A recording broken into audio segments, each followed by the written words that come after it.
Ok YouTube, le valet d'argent. Aujourd'hui, on va parler des pièces ternies et des milk spots.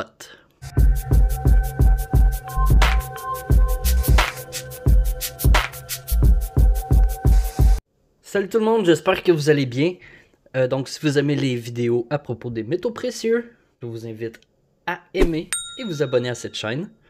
Donc, aujourd'hui, on parle des pièces qui sont ternies. Celui-là, c'est la Kraken du Canada que j'ai reçu il y a quelques semaines. Je l'ai reçu et elle était très ternie. J'ai eu aussi des commentaires d'abonnés qui me demandaient qu'est-ce qu'ils pouvaient faire quand ils recevaient des pièces qui étaient maganées. Celle-là aussi avait des milk spots dessus. Je sais pas si on est capable de les voir. Ah oui, on les voit un peu dans le coin ici en bas. Donc c'est plate quand on reçoit ça, mais est-ce que ça fait perdre la valeur de la pièce? Donc en gros, ma réponse serait que non, ça fait pas perdre la valeur de la pièce parce qu'en général, quand on va avoir des pièces à revendre, on va pas en vendre seulement une. C'est pas comme si c'était une pièce de collection qu'on avait, c'est des pièces d'investissement et on les vend pour le poids du métal. Donc, des pièces comme ça, je vais sûrement les mettre avec une dizaine d'autres Maple Leaf. Puis, en général, ils vont me faire un prix pour les 10. Ils vont pas m'enlever un peu d'argent parce que la pièce est plus maganée.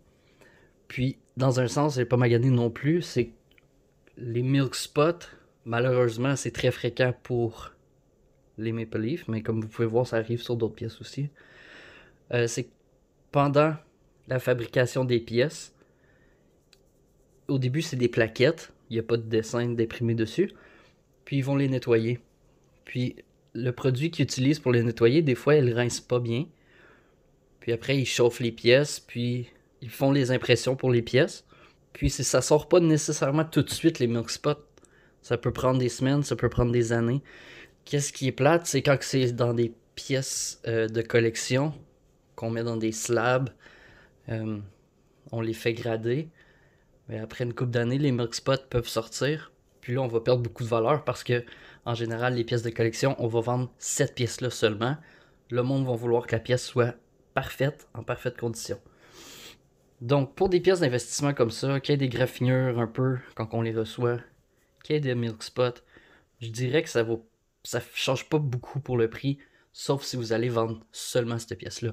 C'est sûr, si je vais seulement vendre une pièce avec plein de milk spots, je vais avoir moins cher que si je vais vendre une pièce toute seule qui a pas de milk spot. Mais comme je dis d'habitude, si on les vend, c'est parce qu'on veut se débarrasser de plusieurs onces à la fois. Donc il n'y aura pas de problème d'après moi. Ça, c'est plus terni, je dirais. Puis j'ai aucune idée pourquoi que c'est autant terni pour une pièce qui est... Tu sais, c'est une 2021. Non, c'est 2020 la Kraken.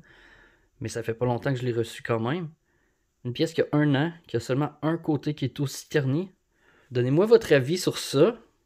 Mais il doit avoir quelque chose, elle a mal été manipulée. Moi, ça me dérange pas personnellement, c'est la seule Kraken que je prends dans mes mains directement. Puis ça me fait une pièce de poche des fois si je veux me promener avec 2 onces d'argent. Comme vous le savez, c'est ma pièce préférée, donc c'est sûr que c'est ça que je vais avoir dans mes poches. Mais non, ça me dérange pas du tout. Puis il y a aussi, on le voit un peu quand elle commence à ternir, mettons dans les yeux, dans le nez. Ça, pour des pièces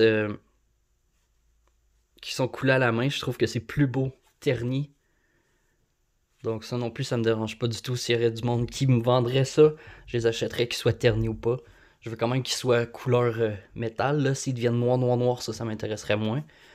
Mais sinon, personnellement, pour moi, ça me dérangerait pas d'acheter ça. Donc pour résumer, est-ce que ça perd de la valeur si c'est pas une pièce de collection? Non, pas vraiment. Si on le vend en grosse quantité, on perdra probablement pas d'argent. Donc faites-vous-en pas si vous commandez des pièces neuves et qui sont un peu tachées. C'est pas la fin du monde. Vous ne perdez pas d'argent ou vous n'en perdez vraiment pas beaucoup. Ça, c'est mon point de vue personnel. Vous pouvez avoir votre point de vue, écrivez-le dans les commentaires. Je suis prêt à débattre là-dessus, ça m'intéresse de savoir votre point de vue. Donc ça va être tout pour ma vidéo. J'espère que vous avez apprécié. Comme toujours, laissez-moi un petit like, abonnez-vous et on se voit pour les prochaines vidéos. j'ai commandé des nouvelles pièces de 2021 pour mes prochaines vidéos. Donc, je vais vous présenter ça. Je suis content de recommencer les présentations de pièces. Donc, les 3 prochaines vidéos, ça va être ça, promis. On se voit plus tard. Salut!